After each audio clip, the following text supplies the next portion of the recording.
आप जिसको ढूंढ रही हैं उनको तो मैंने दिल्ली की बस में चढ़ते हुए देखा है। क्या कह रहे हैं आप? अरे हाँ, वही ना हल्की पीली शर्ट वाला आदमी ना, वो तो भाभी साहब 12:20 की बस से दिल्ली चला गया। अरे मैंने ही तो टिकट काटा था उसका। ये हाँ, सुबोध नाम था ना उनका। हाँ, पर ये हमारे को अकेला छोड़कर कैसे जा सकते हैं? भाई साहब, हमारे को अभी दिल्ली जाना है। भाभी साहब आज तो कोई बस है नहीं, कल जरूर मिल जाएगी दिल्ली की बस आपको, कल चले जाना। पर मैंने तो अभी जाना है। आप फिक्र मत करो, आपको दिल्ली जाना है। शाम को यहाँ से टैक्सी जाएगी, वो मेरा दोस्त ही है, छुड़वा देते हैं आपको। वो भूली थी, आसानी से मेरी बातों में भी आ गई। नहीं अच्छा दोस्त है मेरा। छोड़ो, छोड़ो, मैंने कुछ नहीं किया। अरे छोड़ो।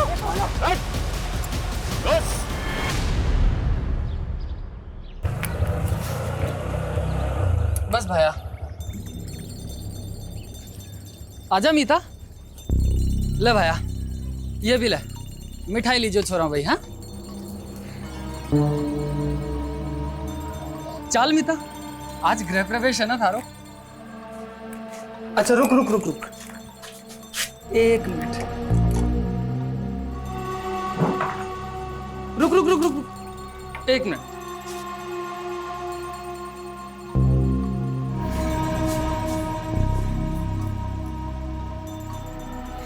चल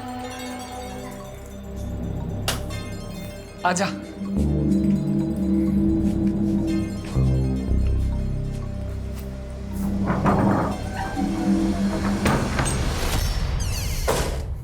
थारी आँखों का सुरमा प्यारा लागे, रे चोखा लागे रे मन। अरे क्या कर रहे हो? रुको रुको, क्या हुआ? मने दो। मैं अरे तू आराम कर, मैं कर लूंगा। ठीक काम करोगे और मैं आराम ना। लाओ मने दो और वो डब्बो लेकर आओ। अच्छा ठीक है।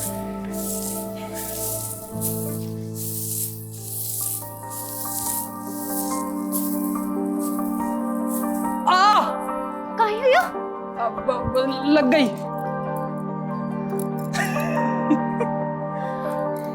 क्या कर रहे हो? कोई आ जाएगा। शर्मा रही हो, मेरे से शर्मा रही है। देख, आज से हम दोनों एक दूसरे की परछाई हैं, एक दूसरे के सच्चे साथी, दुख में भी और सुख में भी, है ना?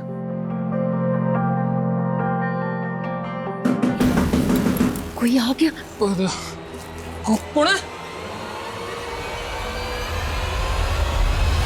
हमारे को मालूम है आप लोग नाराज हो हमारे से, पर इसमें हमारी कोई गलती नहीं है। मैंने तो बस प्रीति की मदद की, सरपंच जी के छोरे अंकुर के साथ भागने में। वे दोनों ब्याह करना चाहते थे एक दूसरे से। अरे झूठ मत बोल सुबोध, तू मेरी छोरी को बेला फुसला के ले गया था और जब उसे तेरी नियत का पता चला ना तो वापस आ गई। नहीं नहीं, ये सही नहीं है। आप चाहो तो प्रीति को बुला के पूछ लो। तू पंचों के सामने मेरी छोरी को बेइज्जत करना चाहे? नहीं आएगी वो यहाँ। सरपंच जी, एक बार अंकुर को बुला के तो पूछ लो ना, सब साफ साफ हो जाएगा। ये क्या कर रहे हो? तो सुनो, मेरे छोरे को बदनाम करता है, मारो इसे। नहीं नहीं नहीं, हमारी बात मत मारो, मैं जाके हाथ जोड़ू तू। मत मारो।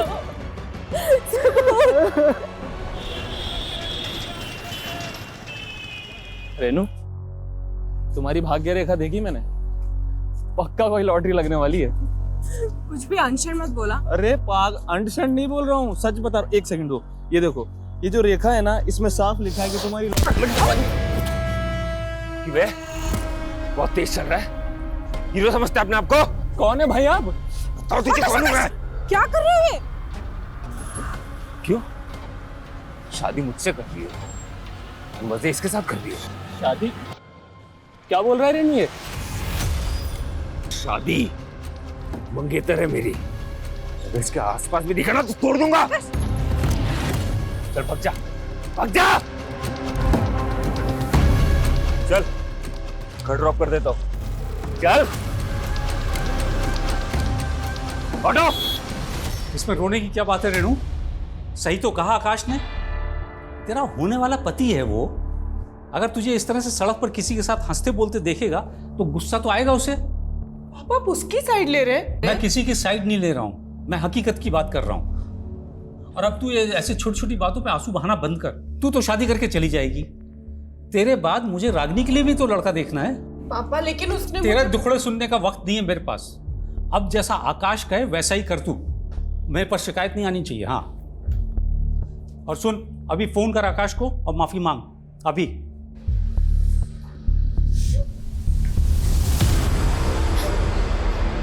अरे बस ठीक हूँ मैं।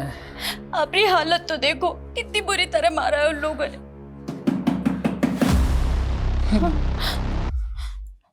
मैं नहीं नहीं नहीं, मैं जाऊँ।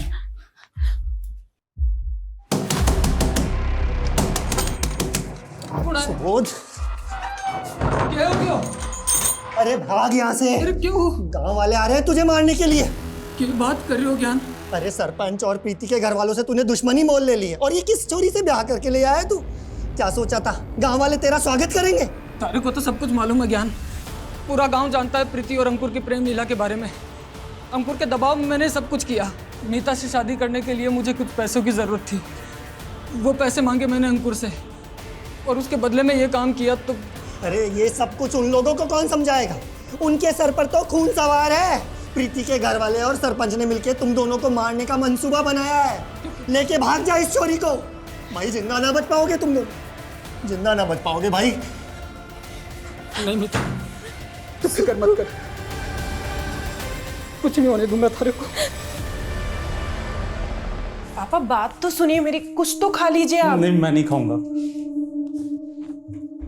पहले तो आकाश को फोन करके माफी मांग। ठीक है पापा, मैं आकाश से माफी मांगने को तैयार हूँ। क्यों दीदी, आप क्यों आकाश से माफी मांगोगी? माफी तो उसे आपसे मांगनी चाहिए। शादी से पहले ही पापा वो दीदी पर इतने हुक्म चला रहा है, तानी शादी के बाद तो क्या करेगा? मैं तो आपसे कह रही हूँ, आप ये रिश्ता तोड़ दो। क्या अनशन पक रही है? रिश्ता ना हुआ, पेड़ पे लगा हुआ फल हो गया। जब जी चाह तोड़ दिया। अरे ऐसे रिश्ते बार बार नहीं मिलते। इंजीनियर है आकाश, लाख रुपए की उसकी तनख्वाह है। होगी, लेकिन पापा जिस घर में दीदी खुश ही नहीं रहेंगी, वहां उस पैसे का क्या काम? चुप कर तू अभी छोटी है, तुझे समझ नहीं है। मैं जो कुछ भी कर रहा हूँ इसके भले के लिए कर रहा हूँ, और तू उल्टा सीधा मत डाल इसके दिमाग में। लेकिन पापा, दीदी आप परेशान मत हो, मैं हूं ना, मैं कुछ करती हूँ।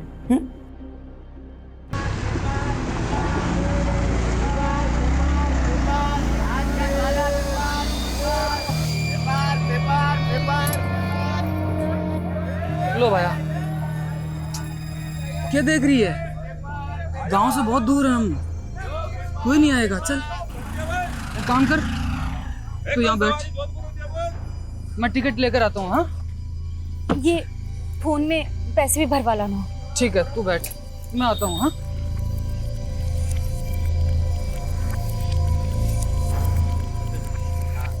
छोड़ूंगा नहीं। क्या नहीं छोड़ेगा है? हलवा समझा है क्या? आपकी वाला तो हाथ लगा के दिखा तो मेरे को सारा मेरे को धक्का दे रहा। मेरा मोबाइल चुराता है, मेरा मोबाइल चुराता है, मेरा मोबाइल चुराता है।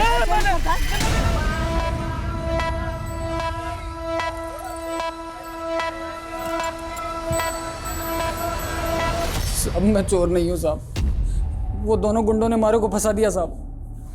झूठ मत बोल, सबने देखा था तुझे, तेरे पास दो मोबाइल थे। अब उन दोनों में से एक तो मेरा फोन था, एक मेरी बीवी का फोन था साहब। सब हुआ क्या था कि मैं जा रहा था और उन दोनों में से एक बंदा मेरे से टकराया और मेरे गिर गया साहब, मेरा फोन भी गिर गया। उनमें से एक मेरा फोन उठा के बोलता है कि ये मेरा फोन है, मेरा फोन है, और वो चोर चोर चिल्लाने लग गए साहब। सब मेरी बीवी बस स्टैंड पे मेरा इंतजार कर रही है साहब। बस पुलिस के सामने जो भी आता है ना, दुख भरी कहानी सुनाता है। एक दिन लॉकअप में रहेगा ना तो सब कबूल कर लेगा। बंद करो इसको लॉकअप में। साहब मैं सच कह रहा हूँ साहब, मैं कुछ झूठ नहीं बोल रहा साहब, मैं चोर नहीं हूँ साहब। अभी साहब, आप जिसको ढूंढ रही हैं उनको तो मैंने दिल्ली की बस में चढ़ते हुए देखा है। क्या? हाँ, आइए आपको दिखाते हैं कौन सी बस में चढ़े। आइए पास में आइए।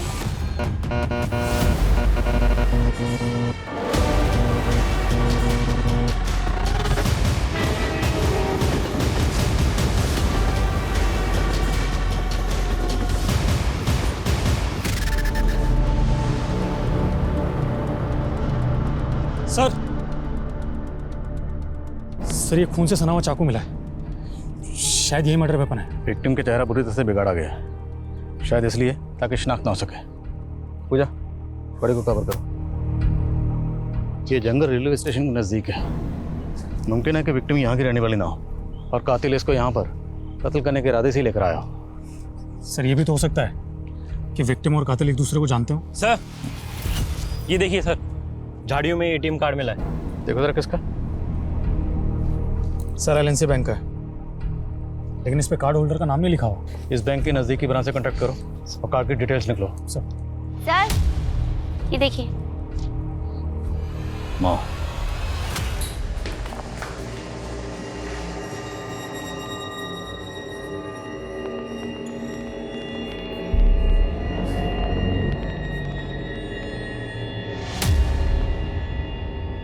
अच्छी लग रही होगा। सॉरी हाँ, कुछ ज्यादा ही हो गया, मुझे पता है। लेकिन तुम भी मुझसे बहुत बहस करती हो। काम करो, तुम मुझे सॉरी बोल दो, ठीक है? सब कुछ यहीं पे खत्म करते हैं। आकाश I'm sorry, It's okay, आगे से ना। लेकिन मैं तुमसे शादी नहीं कर सकती। मैं किसी और से प्यार करती हूँ। आकाश यहाँ पे तमाशा मत करो। तमाशा तुमने देखा है। मैं तुम्हें अपनी बीवी मान चुका हूं, इतनी आसानी से नहीं जाने दूंगा। किसकी वजह से मुझे छोड़ रही हो?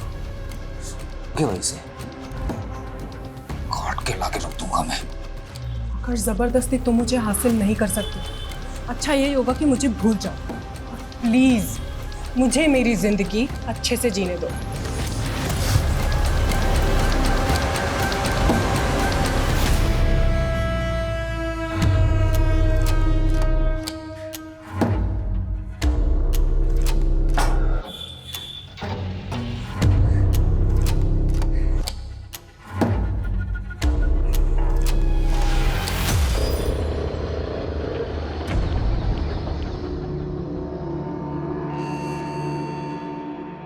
अब आप पूछे इनसे, इनको कितनी बार मैंने कहा कि चोर मैं नहीं वो लोग हैं, मगर सर इसके पास 2 फ़ोन थे तो कन्फ्यूज़न हुई।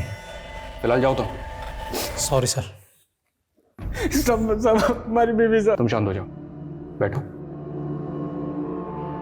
बताओ क्या हुआ है? हमारी बीवी का कुछ पता नहीं चल रहा साहब। आखिरी बार कहाँ देखा था उसको? जयपुर बस अड्डे पे साहब। और सर इन्हें ठगने वाले लोगों के बारे में भी हम पता लगा रहे हैं और काम करने के तरीके से लग रहा है जैसे कोई पेशेवर मुजरिम थे। सब हमारी बीवी का पता लगा लो साहब। सुबह तुम फिक्र मत करो, हम तुम्हारी बीवी को जल्द से जल्द ढूंढने की कोशिश करेंगे। ठीक है सर बॉडी की शिनाख्त अभी तक नहीं हो पाई है। हालांकि पोस्टमार्टम रिपोर्ट से पता चला है कि लड़की की उम्र 23 से 25 साल के बीच थी और सर लड़की की मौत बॉडी मिलने से 7 से 8 घंटे पहले हुई थी। और मारने से पहले विक्टिम के साथ फिजिकल रिलेशन बनाए गए, पर बॉडी पर किसी भी तरह के डीएनए सैंपल्स नहीं मिले। शायद प्रोटेक्शन यूज़ किया होगा। और सर बॉडी में नींद की गोलियां भारी मात्रा में मिली हैं। सर हो सकता है कातिल का ये प्लान रहा हो, पहले नशे की गोलियां देकर लड़की को बेहोश किया, फिर उसके साथ फिजिकल हुआ और फिर उसको मार दिया। इसलिए बॉडी पर किसी भी तरह का रजिस्टिंग मार्क्स नहीं है। वो एटीएम की डिटेल्स कब तक आएंगे? सर बैंक मैनेजर से बात की है, कार्ड बहुत पुराना है इसलिए थोड़ा समय लग रहा है। जब तक कार्ड की डिटेल्स आती हैं, विक्टिम की तस्वीर दिल्ली एनसीआर के सभी थानों में भेजो। शायद कहीं कोई मिसिंग कंप्लेंट फाइल हुई हो। और इस टैटू को आसपास के जितने भी टैटू पार्लर्स हैं सब जगह दिखाओ और विक्टिम की तस्वीर सभी लोकल न्यूज़पेपर में दो। शायद कोई शिनाख्त के लिए आ गई। दीदी, आकाश से शादी ना करने का डिसीजन आपका एकदम सही है, लेकिन आप मेरी बात मानो तो अभी भी। रागिनी, मैं जानती हूँ तुझे मेरी फिक्र है, पर तुझे अब मेरी फिक्र करने की कोई ज़रूरत नहीं। अब मैंने तय कर लिया, मैं डर के नहीं जीने वाली। और वैसे भी अब मेरी ज़िंदगी में कोई और आ गया। कौन है वो? और कहीं उसी की वजह से तो तुमने संजीव को रिजेक्ट नहीं किया था? सच बताओ दी। Sanjeev, I am sorry. मैं जानती हूँ कि मुझे ये सब कुछ पहले ही बता देना चाहिए था, लेकिन मैं क्या करती, मेरे फादर बहुत स्ट्रिक्ट हैं। संजीव, मेरे कहने से शादी नहीं रुकेगी, सिर्फ तुम ही शादी को रोक सकते हो। प्लीज़ मुझे रिजेक्ट कर दो। ठीक है, मैं मना कर दूंगा। रेनू दी, उस दिन भी तुमने एक झूठी कहानी बनाकर इतना अच्छा लड़का हाथ से गवा दिया। तुझे संजीव की इतनी फिक्र क्यों हो रही है? टॉपिक मत बदलो दी। ये बताओ, कोई लड़का है भी या नहीं, या फिर तुम इस बार भी कोई झूठी कहानी बना रही हो? दी, बताओ ना कौन है वो। सही वक्त आने पर सब बता दूंगी। सर, जो एटीएम कार्ड हमें जंगल में मिला था, बैंक मैनेजर का कहना है कि वो एटीएम कार्ड झारखंड के भभुआ के रहने वाले एक आदमी का है। सर, हो सकता है वो औरत भी झारखंड की हो। मुमकिन है। तो एक काम करो, तुम झारखंड के लिए निकलो, मैं झारखंड पुलिस को इन्फॉर्म करता हूँ।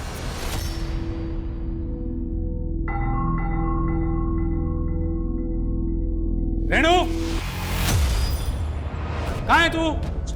इधर आ, बाहर आ। जी पापा, क्या हुआ? क्या है ये? हैं? राजेश कौन है ये? पापा, राजेश मेरे पति का नाम है। क्या? तूने सच में शादी कर ली? कोई शादी वादी नहीं हुआ है अंकल। कह तो रहा हूं आपसे, सर्टिफिकेट नकली है ना? नहीं नहीं पापा, ये सर्टिफिकेट एकदम सच है, मेरी वाकई में शादी हो गई है। क्या क्या है ये? अंकल आप दुखी मत हो, देखो आप शादी की तैयारी करो, मैं हूं ना, इसे तो मैं संभाल लूंगा। तो जैसे गुंडे से कभी शादी नहीं करूंगी। निकल जा मेरे घर से, बाहर निकल जा, बाहर जा। अंकल, तेरी शादी आकाश से ही होगी। सॉरी आकाश। अरे अंकल, आप माफी क्यों मांग रहे हैं? प्लीज बुरा मत मान। नहीं अंकल, आप टेंशन क्यों ले रहे हैं? मैं कह तो रहा हूँ आपको, मैं संभाल लूंगा सब कुछ। अब शादी की तैयारी की। क्या कर रही है रेणु? मुझे मारेगी? मार।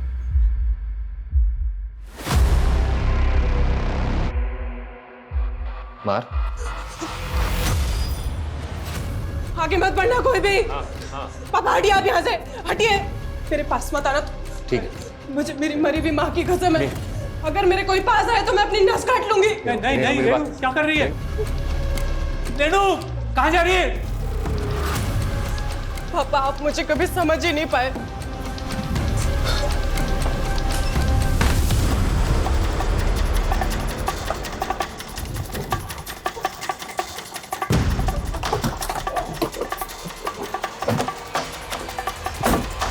मुजाहिद, आपका ही नाम है? जी साहब, हमारा एटीएम कार्ड चोरी हो गया था साहब।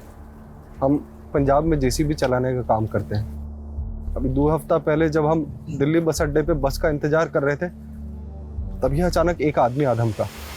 कौन आदमी?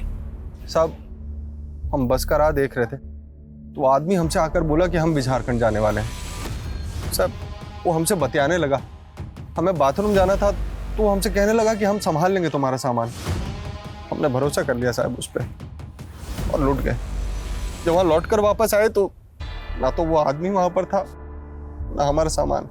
और उसी बैग में तुम्हारा एटीएम कार्ड भी था? अरे एटीएम कार्ड का साहब, हमारा पर्स, हमारा मोबाइल, पैसा, कपड़ा लत्ता सब कुछ उसी में था। मुझे तुम्हारा फोन भी चोरी हुआ था ना? जी साहब। उसका IMEI नंबर है तुम्हारे पास?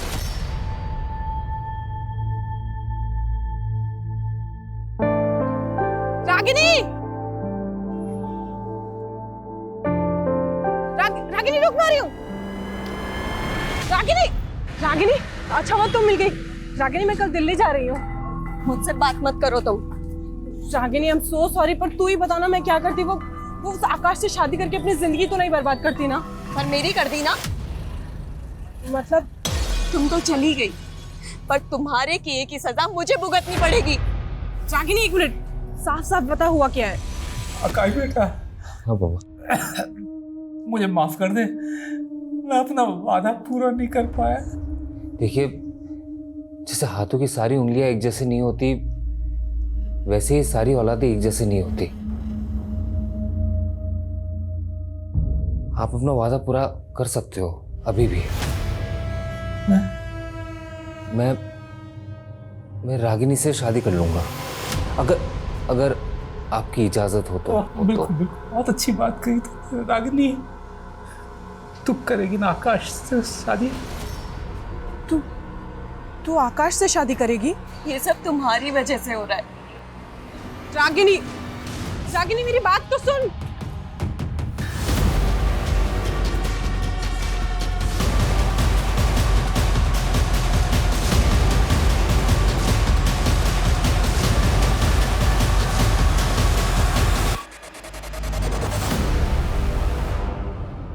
सर मुजाहिद का जो फ़ोन चोरी हुआ था उसको सर्विलेंस पे डाल दिया है।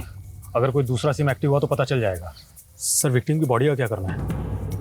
डॉक्टर का कहना है कि बॉडी तेज़ी से गल रही है। डॉक्टर से बॉडी का डीएनए प्रिजर्व करने के लिए कहो और उसके बाद अंतिम संस्कार करवा दो। और विक्टिम की तस्वीरें दी थी अखबार में, उसे कुछ पता नहीं चला? सर फिलहाल तो नहीं।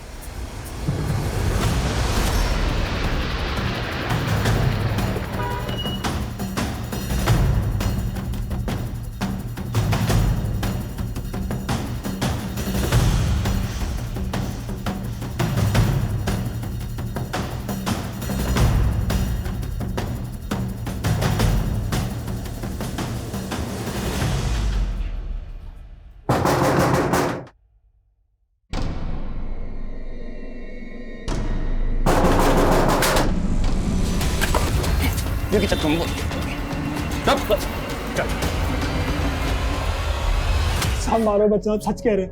हमने उसकी बीवी के साथ कुछ नहीं किया, उसको तो 2 लोग उठाकर ले गए थे साहब। कौन था वो आदमी? साहब हमें नहीं मालूम वो आदमी कौन था।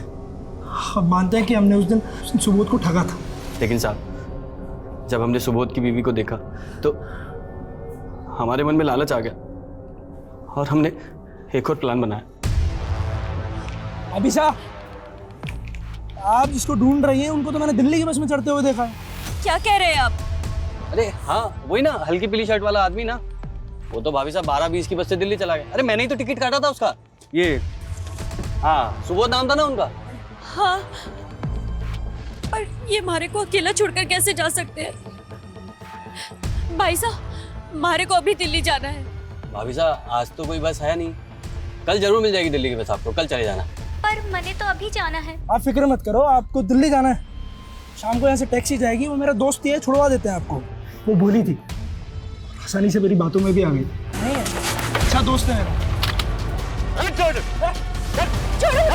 छोड़ो, मैंने कुछ नहीं किया। अरे छोड़ो। वो आदमी कौन था हमें नहीं मालूम। मैंने उसकी गाड़ी का नंबर का फोटो लेने की भी कोशिश करी, लेकिन नंबर साफ नहीं था साहब। साहब मानते हैं कि हमने उस लड़की को बेचने का प्लान बनाया था, लेकिन वो आदमी उसको किडनैप करके ले गए और कहाँ लेके गए साहब हमें नहीं पता साहब। नहीं मालूम साहब, हम सच बोल रहे हैं साहब। लेकिन हमें पता है कि तुम दोनों के मुंह से सच कैसे उगल बना। साहब हम या चांदनी, थैंक यू सो मच। तुम नहीं होती ना अगर तो ये जॉब मुझे कभी नहीं मिल पाती। कितनी बार थैंक्स बोलेगी? दोस्त भी बोलती है और थैंक्स भी बोलती है। चल मेरा घर आ गया, कल मिलते हैं। Okay bye bye bye.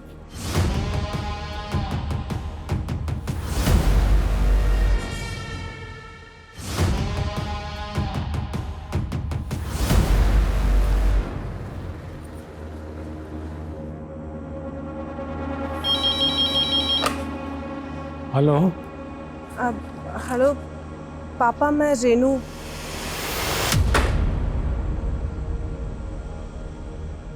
लेकिन साहब हमारी बीवी को कोई किडनैप क्यों करेगा साहब? सुबोध हम भी पहले ऐसे ही सोच रहे थे और इसीलिए उन दोनों के साथ हमने सख्ती भी की, पर वो दोनों अपनी अपनी बात पे अड़े हुए हैं कि उन दोनों ने मीता के साथ कुछ भी नहीं किया। तुम हमें ये सोचकर बताओ, क्या मीता की किसी के साथ कोई दुश्मनी थी, आस पड़ोस में या कहीं और? मीता की तो नहीं साहब, लेकिन हमारी दुश्मनी है सब हमारा गांव में।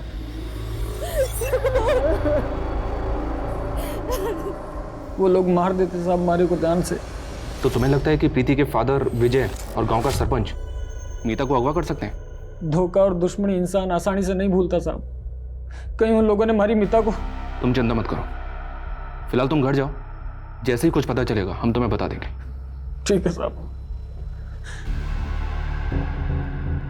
शर्मा, इस सुबोध के गांव जाकर हमें इंक्वायरी करनी होगी। हो सकता है कि वहां से मीता के बारे में हमें कोई पुख्ता लीड मिले। साहब इंसान को पहचानने में मात खा गया मैं। वो आकाश जिसे मैंने अपने बच्चों से ज्यादा माना, कातिल निकला। पापा पुलिस ढूंढ रही है उसे, और अच्छा ही हुआ कि रेनू दीदी हम सबको छोड़कर चली गई, वरना उनकी जिंदगी तो बर्बाद हो जाती।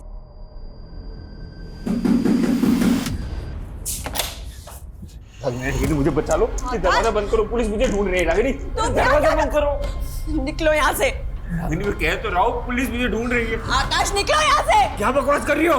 तुम मेरी होने वाली बीवी हो। मेरा तुमसे कोई रिश्ता नहीं है, चलो निकलो यहाँ से, निकलो। वो ठीक करिए, तुम्हारा उससे अब कोई रिश्ता नहीं है। तेरा भी पढ़ निकल आया क्या? छोड़ो पापा को आकाश, छोड़ो। मैं इस घर से नहीं जाऊंगा। मैं भी देखता हूँ कौन मुझे तो इस घर में नहीं रखता। मैं भी देखता हूँ कौन निकालता। बाहर जा। यहाँ मत रुक। नहीं, इस घर में नहीं रह सकता। निकलो यहाँ से, वरना जान से मार डालूंगी। निकलो यहाँ से। छोड़ूंगा नहीं तुझे।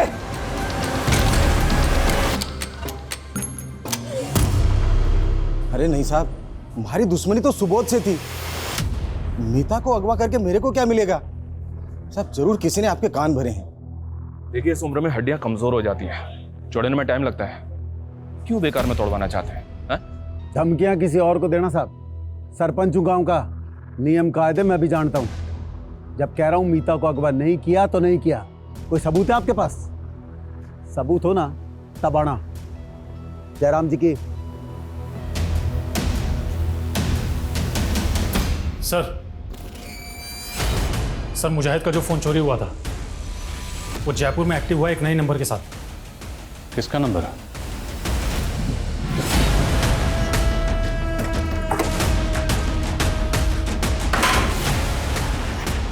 शुभम।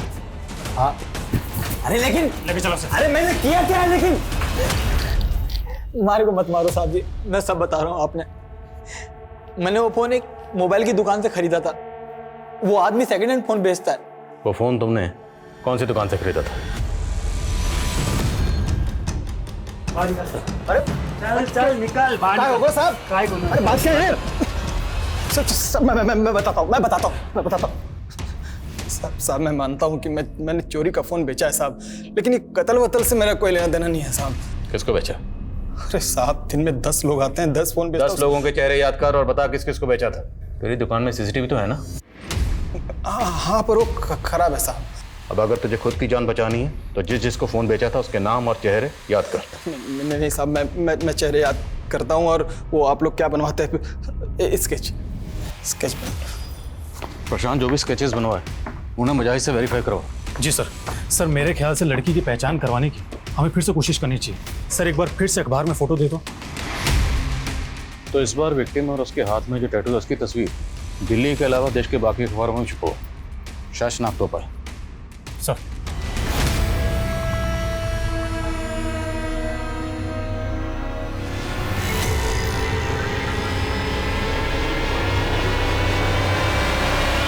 सर प्रशांत के बनाए स्केचेस में से एक स्केच को मुजाहिद ने आइडेंटिफाई कर लिया है। ये रहा वो स्केच और इसे उठा लिया है। मैं मानता हूं कि मैंने मुजाहिद का सामान और उसका फ़ोन चुराया था साहब, पर वो सारा सामान मैंने प्रशांत को बेच दिया था साहब। तुमने जो मुजाहिद का सामान चुराया था उसमें मुजाहिद का एटीएम कार्ड भी था, और वो एटीएम कार्ड हमें एक लड़की की डेड बॉडी के पास मिला। वहाँ कैसे पहुँचा? मतलब तुमने पहले उस लड़की का मर्डर किया, सामान प्रशांत को भेजा, और वो एटीएम कार्ड तू गलती से वहीं भूल गया, है ना? साहब ये सच नहीं है साहब, मैं कोई खूनी नहीं हूँ साहब।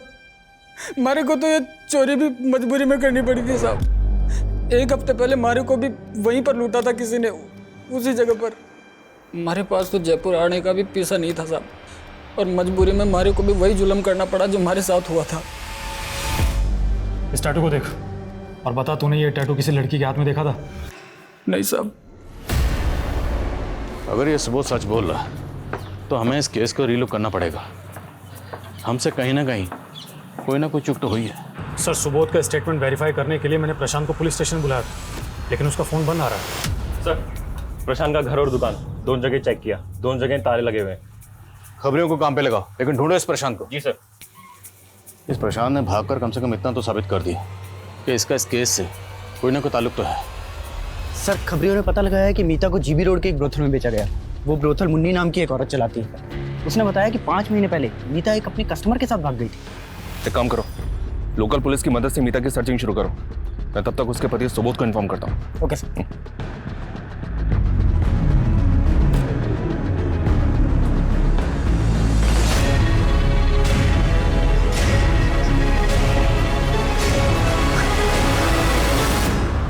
मेरी बेटी रागनी ही है। उसके हाथ में ही ऐसा टैटू बना था। वो अपनी बहन रेणु को ढूंढने यहाँ दिल्ली आई थी।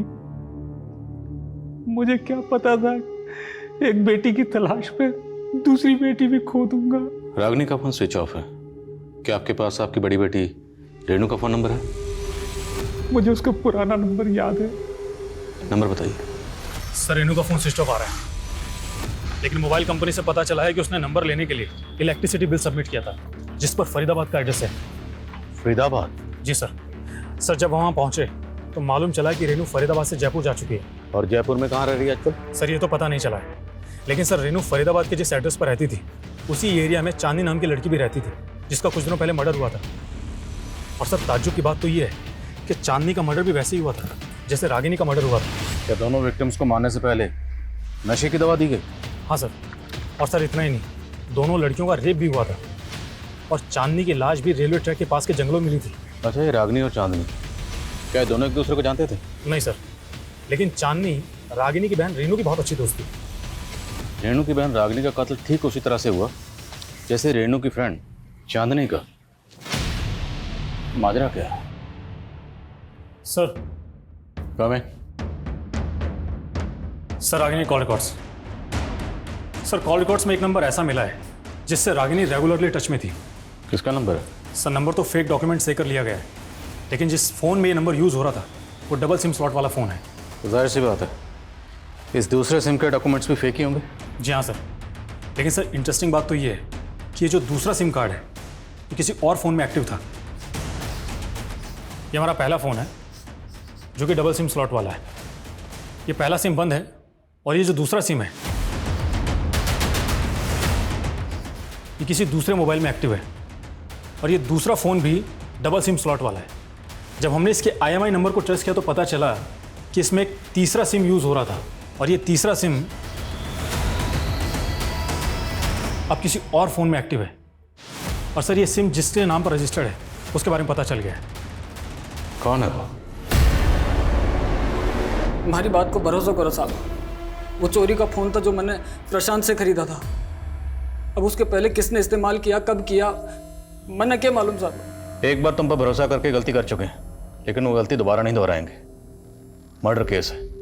जिस लड़की का कत्ल हुआ ना उसकी एक नंबर पर लगातार बात होती थी और जिस नंबर पर बात होती थी और जिस मोबाइल इंस्ट्रूमेंट में वो सिम इस्तेमाल होता था उस मोबाइल इंस्ट्रूमेंट के तार तेरे मोबाइल से जुड़ रहे हैं। इस बार सीधे सीधे पूछो, सीधे सीधे बता दे।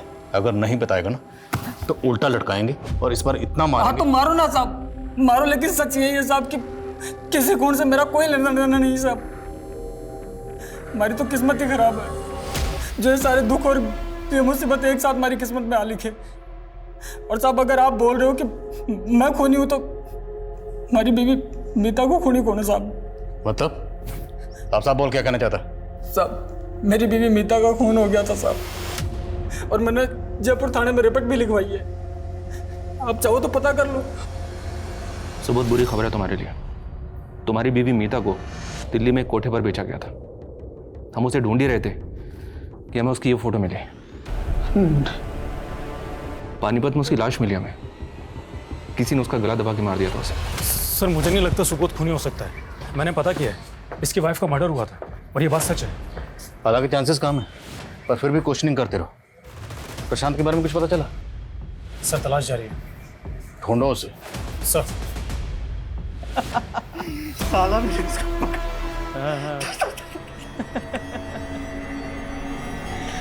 साले वर्दी देख पक गया होगा। साला पैंट क्या बात?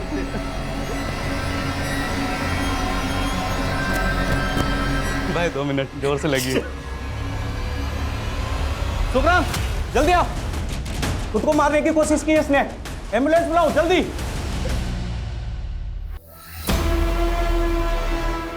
हेलो, हाँ मैं हॉस्पिटल में हूँ।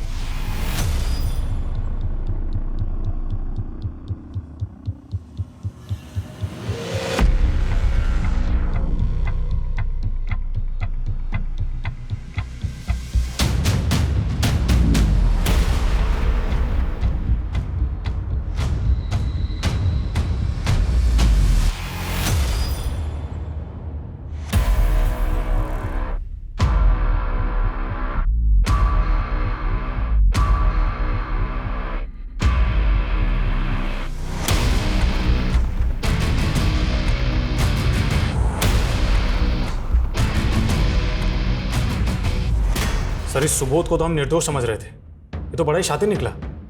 अखबार में हमारे द्वारा सर्कुलेट की गई फोटो को देखकर कई पुलिस स्टेशन से फोन आए। सर बंगाल पुलिस ने तो इसे वांटेड घोषित किया है। दुर्गापुर में एक मर्डर किया था इसने। इतना समझ में नहीं आई, सुबोध का नाम डेटाबेस में कैसे नहीं मिला? क्योंकि सर ये हर जगह फेक नेम से क्राइम करता है। बंगाल पुलिस में बादल नाम से केस रजिस्टर्ड है, बिहार में विनोद और एमपी में रघुराम। सर बंगाल केस में सुबोध ने एक फेक आइडेंटिटी क्रिएट की थी। अंजना नाम की एक लड़की को जंगल में ले जाकर नशे की दवाइयाँ दी, उसके साथ रेप किया और उसका मर्डर कर दिया। एक आई विटनेस की वजह से पकड़ा गया और 2 महीने तक जुडिशियल कस्टडी में था। सर जेल के इंचार्ज से मेरी बात हुई, उसका कहना है कि सुबोध जेल में चार्ल्स शोभरा जैसे सीरियल किलर्स की किताबें पढ़ता था और दूसरे कैदियों को भी सीरियल किलर्स की कहानी सुनाता था। Serial killer? इस सुबोध की दिमागी हालत मुझे कुछ ठीक नहीं लग रही। सर जेलर को भी यही लगता था, तो उन्होंने साइकेट्रिस्ट को कंसल्ट किया और साइकेट्रिस्ट का कहना था कि सुबोध और उसके लिए वो मर्डर भी कर सकता है। अच्छा, इसकी जमानत तो हुई नहीं होगी, फिर ये छूटा कैसे? सर सुबोध ने वही तरीका वहाँ अपनाया जो उसने यहाँ अपनाया था। सुसाइड का नाटक करके अस्पताल में भर्ती होकर चकमा देकर भाग गया। अच्छा, सुबोध ने बंगाल के अलावा और कहाँ मर्डर किए? सर सुबोध ने कुल 11 मर्डर किए हैं, अलग अलग नाम से, और सब में विक्टिम औरतें थीं।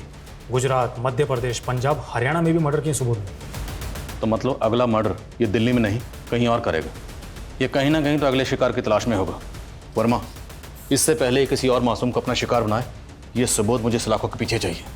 सर हेलो,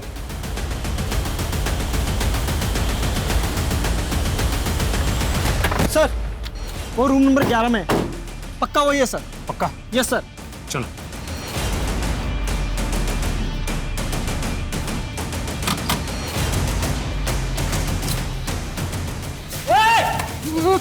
सुबोध, बहुत घुमा लिया तूने हमें, अब पुलिस स्टेशन चलने का समय आ गया। लेके चलो इसे। खूब दौड़ाया ना आप लोगों को, लेकिन अब और परेशान नहीं करूंगा, बता दूंगा सब कुछ। हमारी मीता, जिसको उन कमीनों ने धंधे पर बैठा दिया था,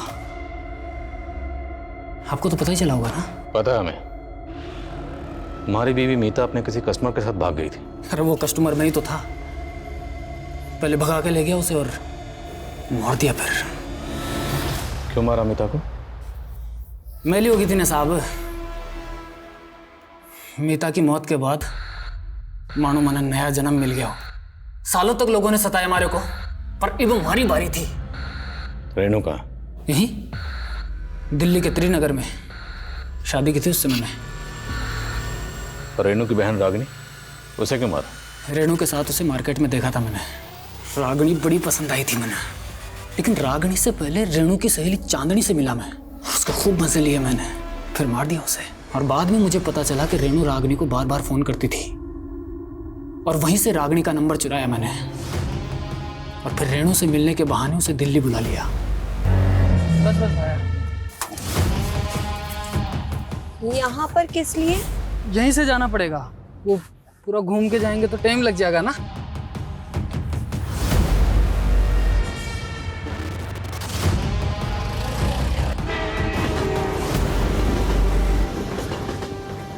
अरे थक गई है,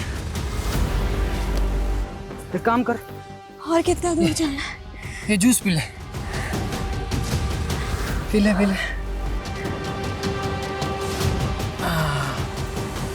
और पी ले।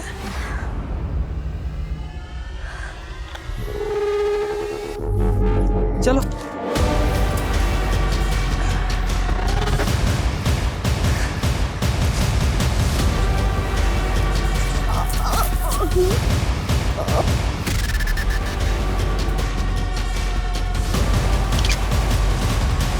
ये सब वैश्यपना क्यों करता था?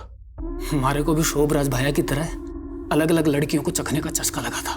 तूने सभी विक्टिम्स को किसी रेलवे स्टेशन के पास वाले जंगल में ले जाकर मारा, और वहां ले जाकर मारने से पहले तूने नशे की दवाई देता था।